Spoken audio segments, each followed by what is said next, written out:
অনেক সময় রুটি কিংবা পরোটা খেতে ভালো লাগে না। সেক্ষেত্রে আজকের নাস্তাটা তৈরি করলে বেশ মজারই হবে। আসসালামু আলাইকুম everyone, welcome back to my channel Arisha Pakshala. হাজির হয়ে গেলাম সকাল কিংবা বিকালের জন্য খুবই মজার ইউনিক একটা নাস্তার রেসিপি নিয়ে। আজকের নাস্তাটা আমি ঘরে থাকা উপকরণ দিয়েই তৈরি করে নিয়েছি। আশা করছি আপনাদের কাছে খুবই ভালো লাগবে এবং সহজ লাগবে।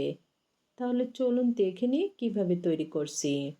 রেসিপি তৈরির শুরুতে মিক্সি বলে নিয়ে নিচ্ছি 250 গ্রাম শুকনো চাউলের গুঁড়ো, 100 গ্রাম আটা। আমি এখানে আটা নিয়েছি, আপনারা চাইলে কিন্তু ময়দাও নিতে পারেন। স্বাদ মতো লবণ, হাফ টি টেবিল চামচ হলুদের গুঁড়া, হাফ টি টেবিল চামচ লাল মরিচের গুঁড়া, হাফ টি টেবিল চামচ ভাজা জিরার গুঁড়া। এখন শুকনো উপকরণগুলো প্রথমে ভালো করে মিশিয়ে নিচ্ছি। মিশিয়ে নেওয়া হয়ে গেছে।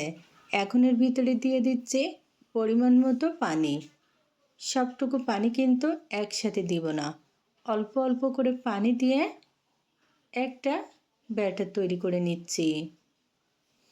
সব মিলে এখানে 2 কাপ পানি লাগছে। প্রাথমিকভাবে ব্যাটার তৈরি হয়ে গেছে। এখন এর ভিতরে নিয়ে নিচ্ছি আলু। একটা ছোট সাইজের আলু গ্রেট করে নিয়েছি। 1 টেবিল চামচ বাঁধাকপি কুচি, 1 টেবিল চামচ পেঁয়াজ কুচি, পছন্দ মতো কাঁচামরিচ কুচি, পছন্দ মতো ধনিয়া পাতা কুচি।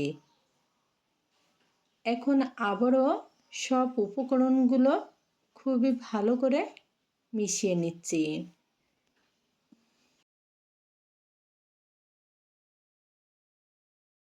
ফাইনালি কিন্তু আমার ব্যাটারটা রেডি।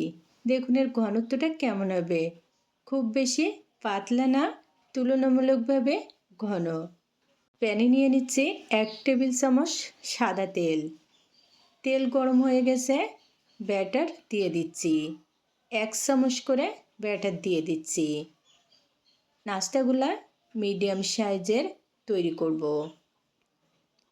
আর হ্যাঁ, এই পর্যায়ে কিন্তু চুলার আঁচটা মিডিয়াম টু লোতে রাখতে হবে। 2 থেকে 3 মিনিট সময় নিয়ে নাস্তাগুলা ভাজতে হবে। দেখুন 2 মিনিট মতো পরে দেখুন উপরটা কিন্তু শুকিয়ে গেছে। এখন নাস্তাগুলা উল্টে নিচ্ছি। আজকের নাস্তাগুলা কিন্তু অসাধারণ মজার একটা নাস্তার রেসিপি।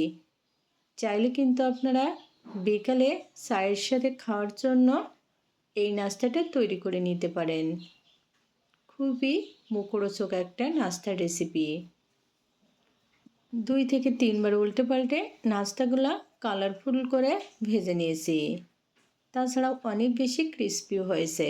এখন তেল থেকে তুলে নিচ্ছি।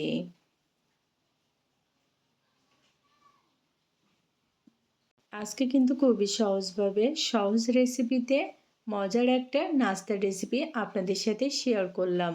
আশা করছি খুবই ভালো লেগেছে। যদি ভালো লাগে ট্রাই করে দেখবেন। আবারও দেখা হবে নতুন কোনো রেসিপি নিয়ে। সবাই ভালো থাকবেন। আল্লাহ হাফেজ।